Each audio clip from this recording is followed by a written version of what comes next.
প্রিয় দর্শক মণ্ডলী, আমরা এখন ইস্ট লন্ডন মসজিদে এখানে পবিত্র হজের আনুষ্ঠানিকতা কীভাবে সম্পন্ন হবে এবং খুব সুন্দরভাবে মসজিদের সব কিছু সাজিয়েছেন আমাদের কেরল বাড়ি মসজিদের অন্যতম একজন পরিচালক, উনি একটু তুলে ধরবেন।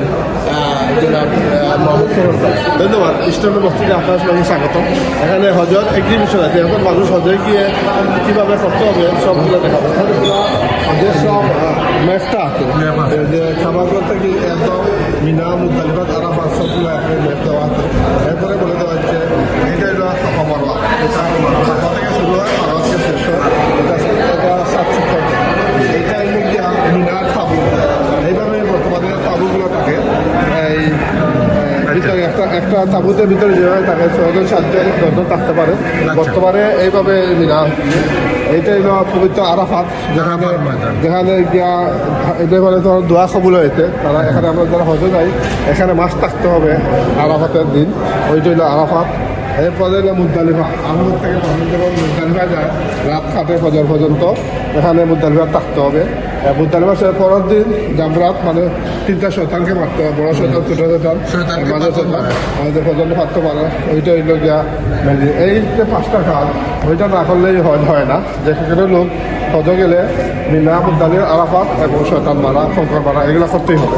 এই 5টা কাজ করে হলেই মানুষ এটা কমপ্লিট করলে মোটামুটি হজটা হয়ে গেল। প্রিয় দর্শক মন্ডলী, এটা হজ এক্সিবিশন, এখান থেকে হজের সবকিছু আমি কিছুক্ষণ আগে আমাদের কেরল ভাই তুলে ধরেছেন।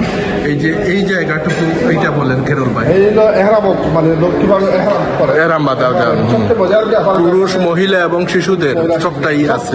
বোঝা যায় যে কাবা শরীফের একটা মডেল এবং ভিতর, আচ্ছা, কাবা শরীফের একটা মডেল এখানে দেখা হয়েছে।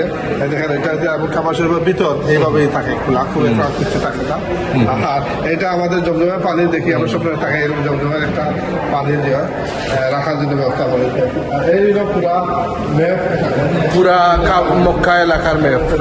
ওই হলো গিয়া কাবা, এরপরে জমজমর কুয়া যেখানে আছে, এরপরে ব্ল্যাক স্টোন যেটা পাথর, কালো পাথরের যে, এবং ইব্রাহিম আলাইহিসসালাম মোকামে ইব্রাহিম ওনার পায়ের ছাপ। এই পুরো একটা সুন্দর ম্যাপ, মানুষ এখানে পুরা দেখতে পাবে কোথায় কি আছে। আলহামদুলিল্লাহ, থ্যাংক ইউ কেরল ভাই, এত সুন্দর আয়োজন। আমি আপনি না বললে আমার দেখার সুযোগ হতো না। আপনাকে অসংখ্য ধন্যবাদ। আমি দর্শকদেরকে এই পর্ব তুলে ধরছি যে ইস্ট লন্ডন মসজিদে হজের যে এক্সিবিশনটা করা হয়েছে, এটা অত্যন্ত আকর্ষণীয় এবং একজন লোক হজে গেলে তার এই আকর্ষণটুকু সে এক্সিবিশনের মাধ্যমে দেখে গেলে তার একটা আইডিয়া হবে। পুরাটাই এই যে আগে তুলে ধরেছি আবার ইনশাআল্লাহ। আর ওই যে আল্লাহুম্মা লাব্বাইক লাব্বাইক আল্লাহুম্মা লাব্বাইক তুলে ধরা হচ্ছে।